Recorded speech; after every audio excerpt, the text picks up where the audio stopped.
Hi folks, it's Andy. Welcome to this week's Kendo Rant.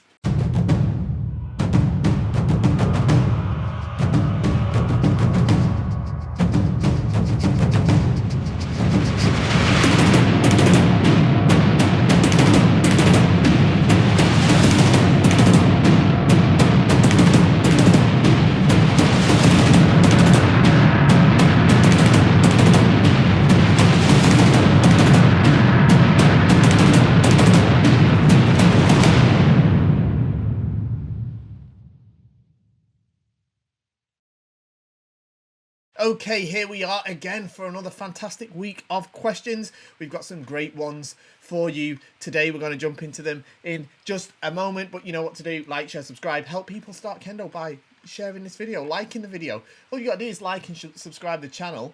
Say share. You're not really going to share it. Fine, get that. But put the thumbs up, subscribe, ring the bell, all that stuff.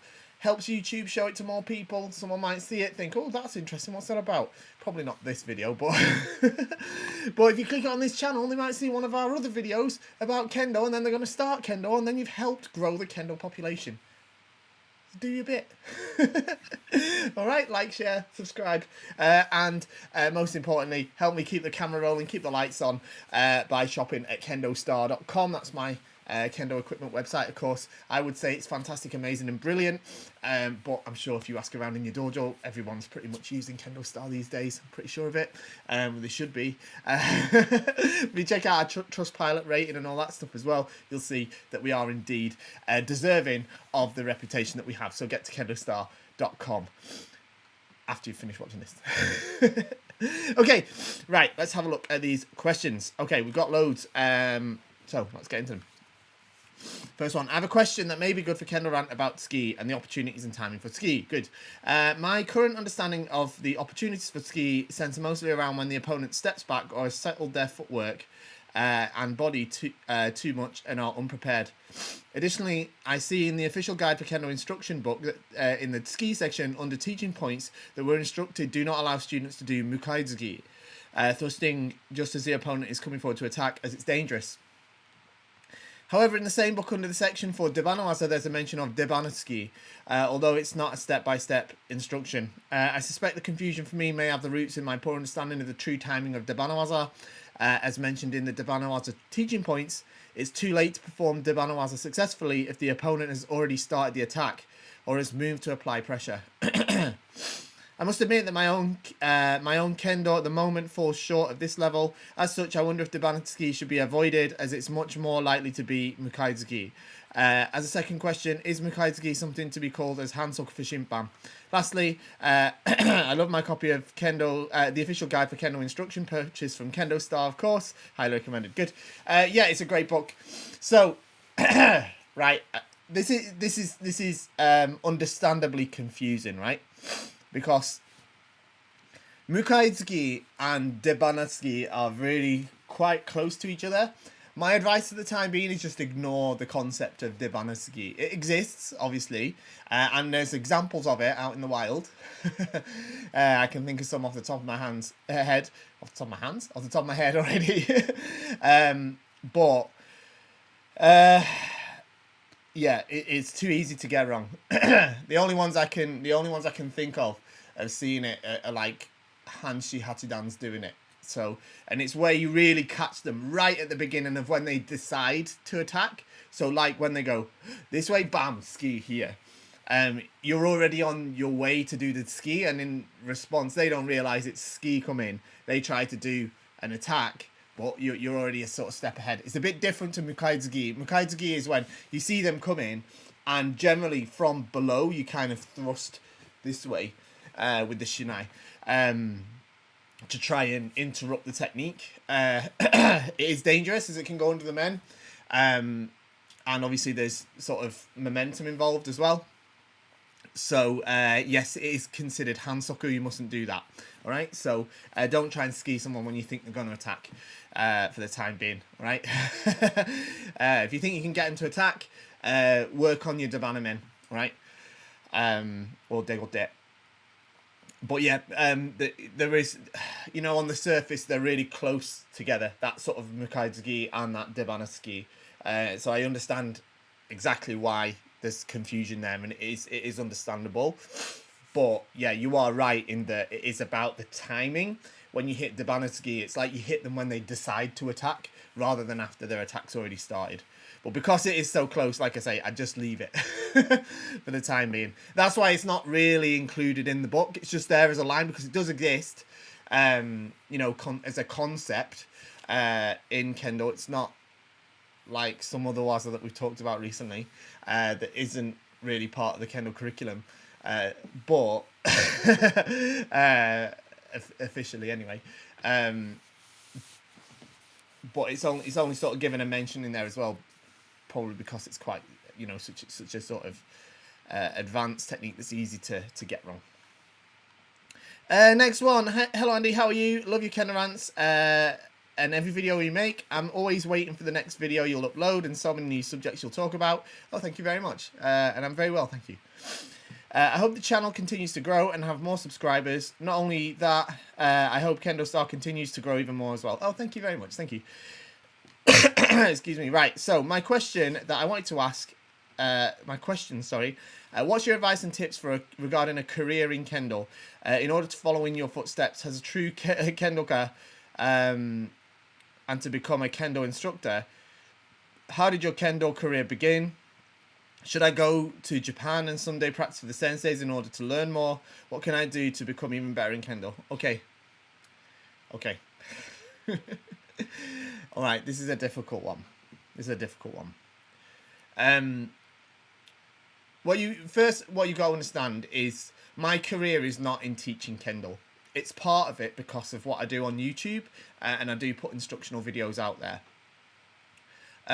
But my career running and operating KendoStar is based off years of working as a professional in the industry. That's separate from Kendo ability, all right? That's separate from Kendo, all right?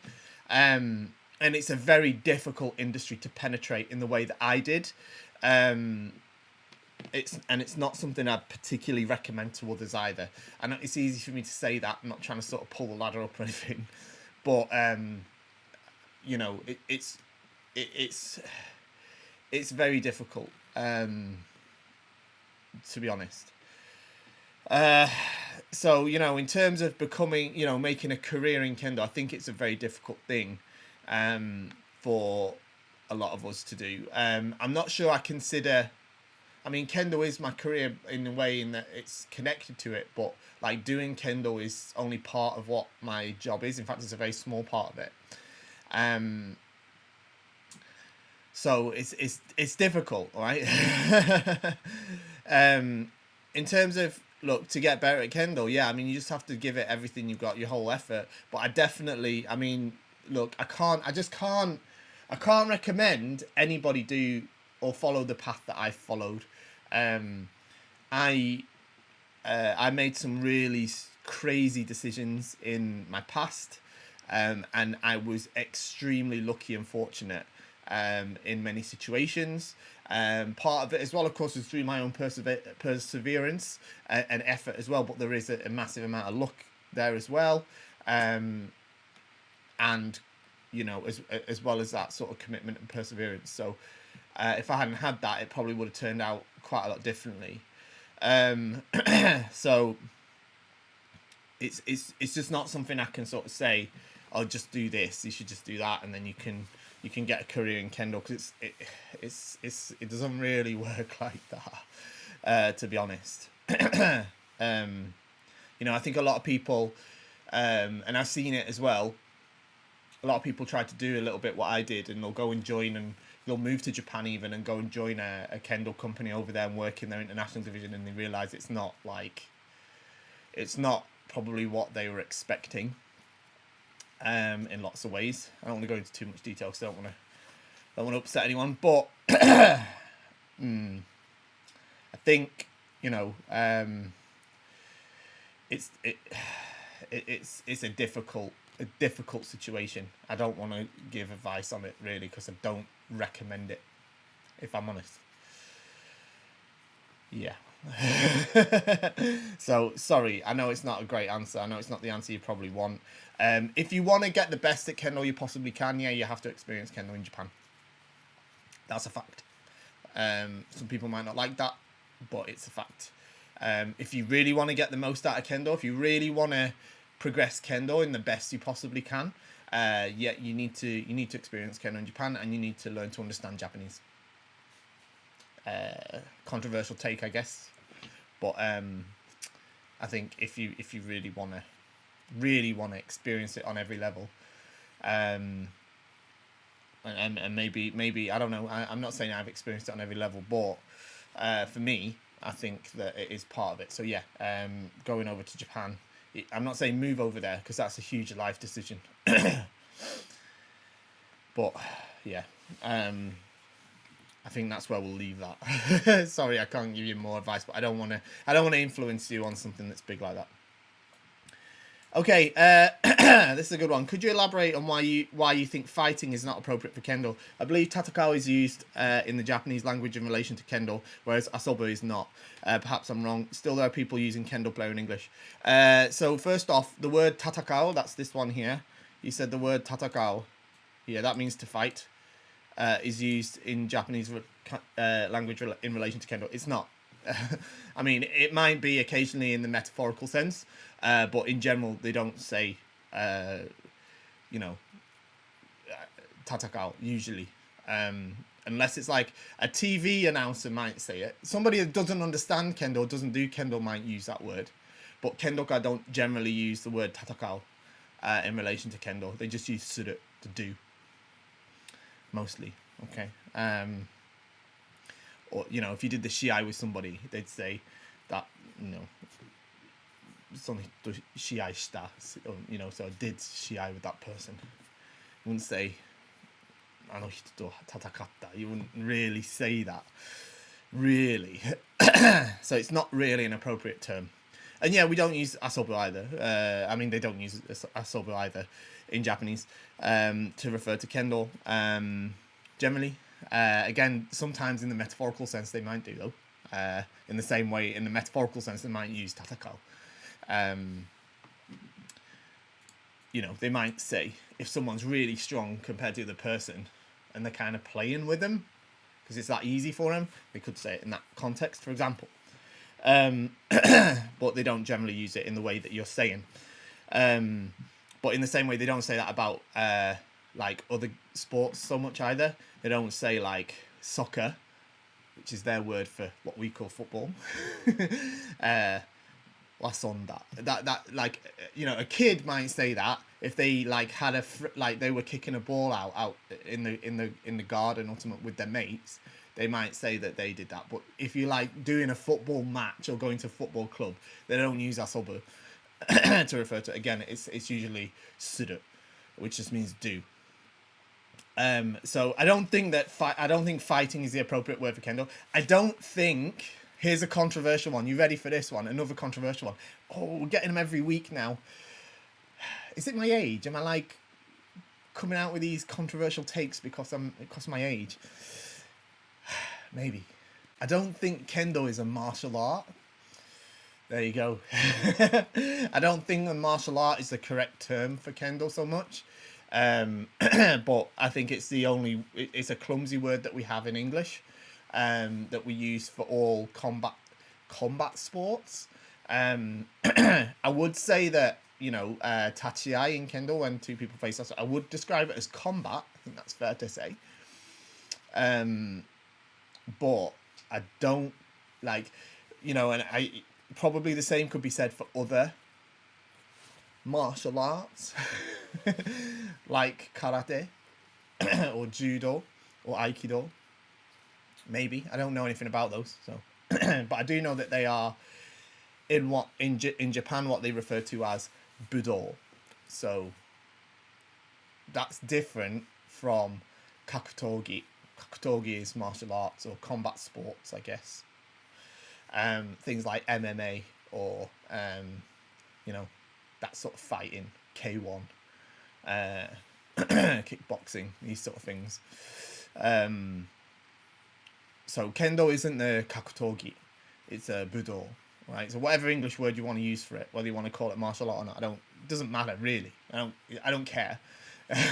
All right, so don't get mad that I said that I don't think of it as a martial art. Maybe it is. You can use that word if you want, sure, whatever. But it's Budo. It's not kakutogi. So that's why I don't think fighting is the correct word. To be honest, though it's sometimes an easier word linguistically to use. But like I say, in Japanese they don't use the word tatakao, all right, and they don't use asobu either. And yet there's still people using Kendo player in English. I think the reason that I sometimes use the word player, actually. Again, it's a clumsy word to use, I guess. But I guess it's definitely easier to use sometimes in English. And I think it comes from, I think the reason that word has come around is actually probably originally from probably Japanese people started using that, because like I say, there's I think it comes from the word senshu, which does mean player. So like if someone's a football player, soccer senshu, or yaku senshu is like a baseball player. So I think it's just a sort of easy translation that probably originated with Japanese people whose English wasn't perfect, because it seems to be the way to say someone that does a specific activity like that. But I think people get triggered by it a bit when you say player, but then they want to say, I don't know. I think there's too much triggering happening in Kendo over stuff like that. It's like when I talked about Kiriotoshi last week, and people all got like proper up in arms about it because I pointed out facts about it. And now they're probably going to do the same because I said I don't use it. I don't think of it as a martial art, and that's I'm not saying it's not. If you want to call it a martial art, do. Sure, whatever. But and I do use that word to people that don't understand, of course, because you have to. Because what you're going to say, I'm not going to say to my mum or something, or my aunt or something like that, or my, or whatever, my cousin or something, like, oh, I do a Budo. And they're like, what's that?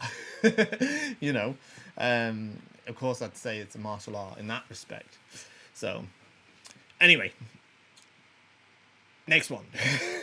With Shin's opportunities coming up after a long COVID hiatus, I was reminded of a story my senpai shared with me of being seated on folding chairs when his exam group was on deck to test. The sensei scolded him as how he's holding his shinai while seated. Is there a proper way to sit with the shinai in such a situation? We practice Seizar all the time, but this situation isn't really covered very much. Thank you for the time. So there isn't like an official way to sit on the chair with the shinai, but you should just hold it like that and then hold it at your sort of, I know you can't see, but you just sit holding it at your hip, like, and just rest it on your lap like that.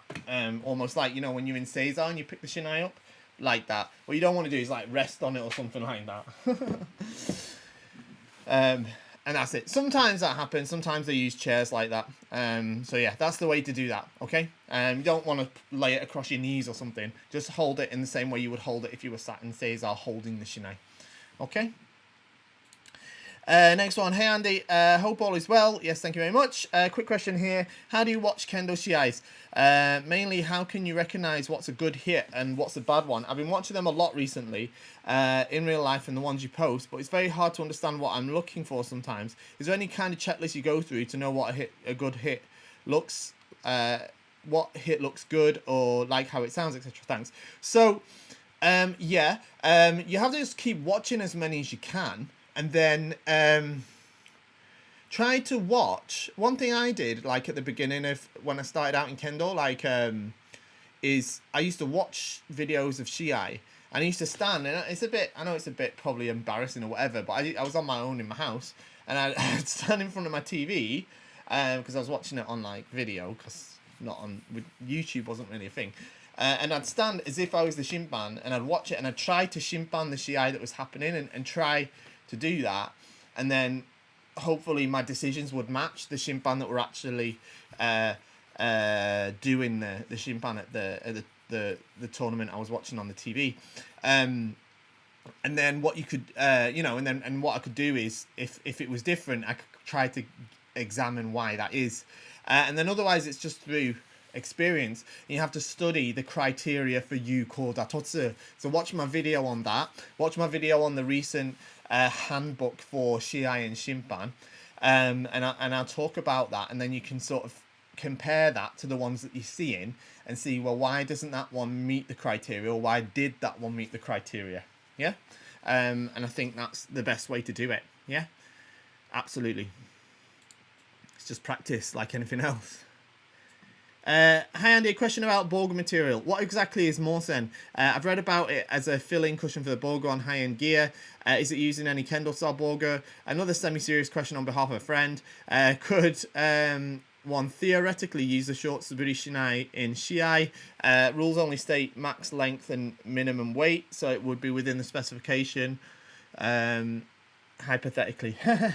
Okay, so Morsen means felt. All right, it means felt, and it's usually it depends what you define as it. It's a bit of a grey word in a way, but generally it's traditionally used in hand stitched Bogu. They used to use it inside the futon for that. They do still do that actually in hand stitched Bogu. So some of our hand stitch sets have that in it. We don't use it in machine stitch sets. We use more modern materials now because they're better.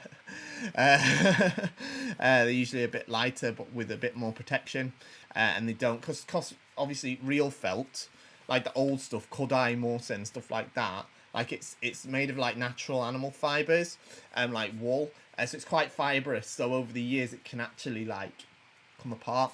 But some of the more sort of modern synthetic shin that we would call, which are the fillings for the futon, they tend to last better. They tend to perform better in my opinion.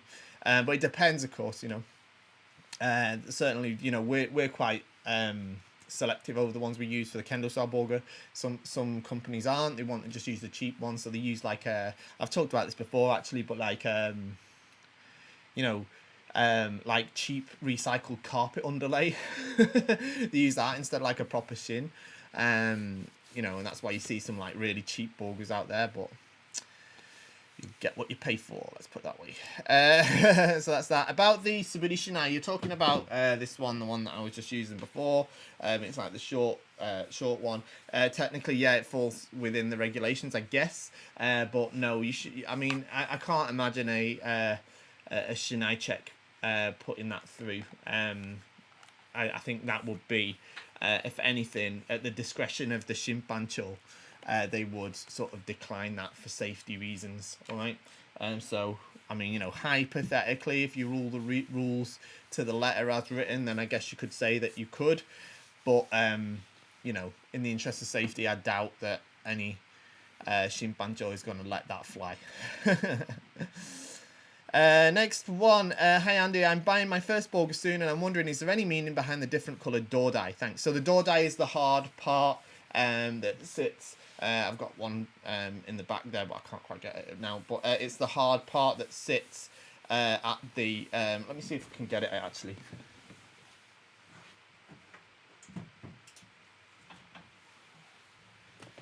There we go. It's this part. Yeah, it's usually black. Yeah, this part of the door, and you can get it in all different colours. No, there's no meaning behind the different colours at all.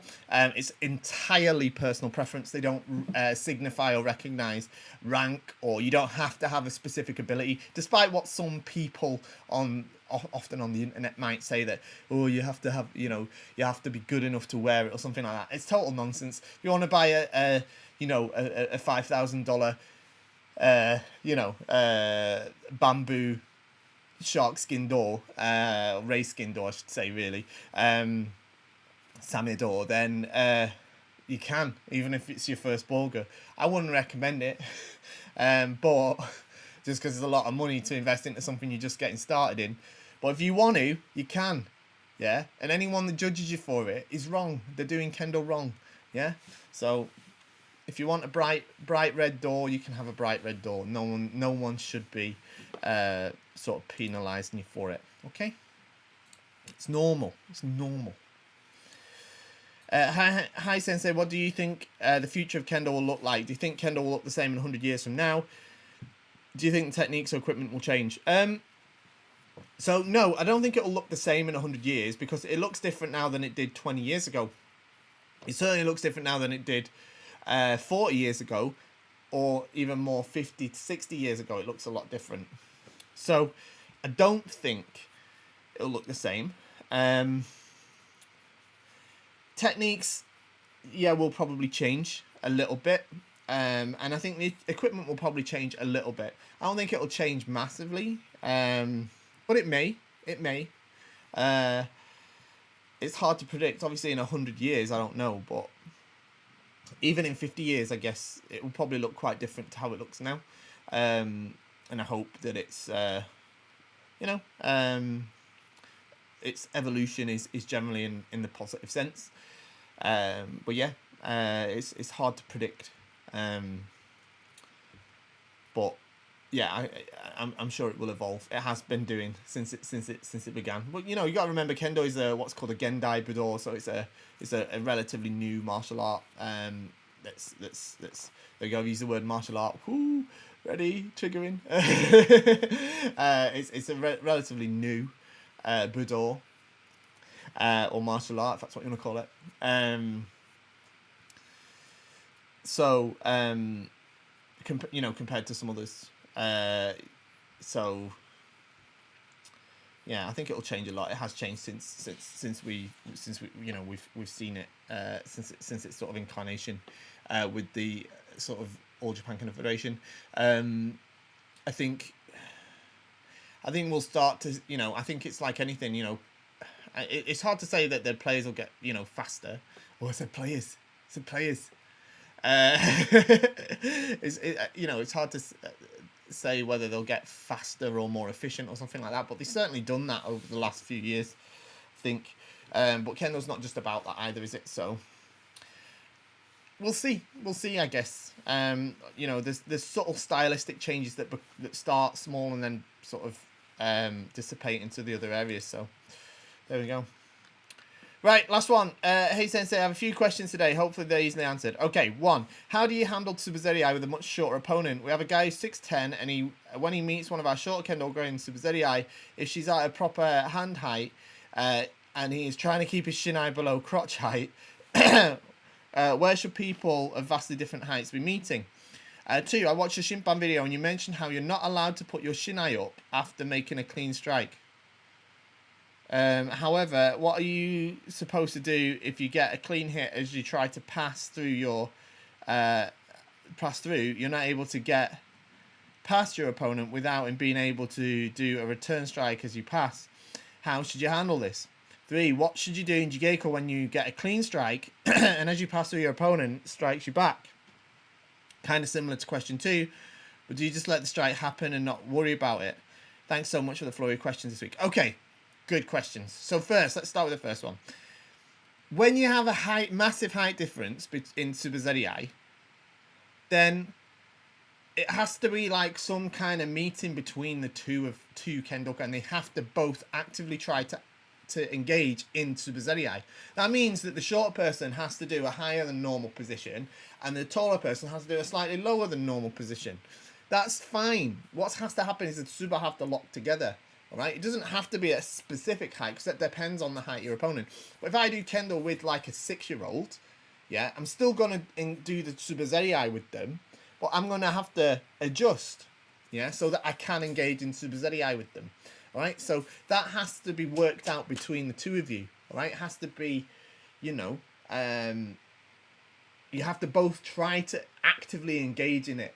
Alright, if you don't, it's Hansoku in the CI, right? You don't try to actively engage in Tsubazeri. It's clear about that. So you have to kind of compromise on both sides and work it out.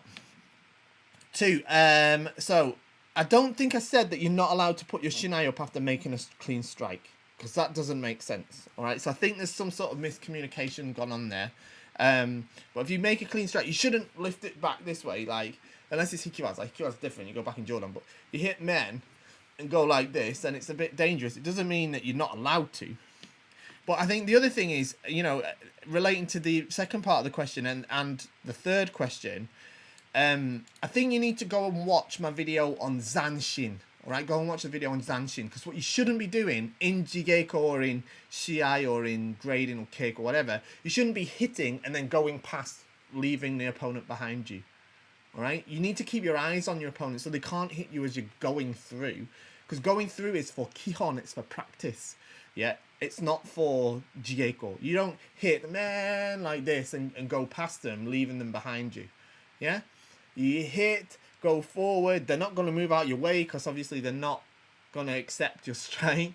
Yeah, hit, go forward, and if you hit into them, then you just in either way, if you go past them, you turn. As you go past, you keep your eyes on them. All right, so that they can't hit you in that way. All right. And I think if you sort of look into that a bit more, that I think you'll find the answer to the second part of that question 2 and the answer to question 3. So go and watch the video I did on Zanshin. Okay? I hope that helps. Okay, there we go. We're all done. I'm sorry I didn't probably answer some of these questions in the way some of you wanted me to, but that is what it is. I hope it was useful still. Have a great weekend. I look forward to seeing you again next week. Thanks for joining me. Shop at KendoStar. Bye-bye.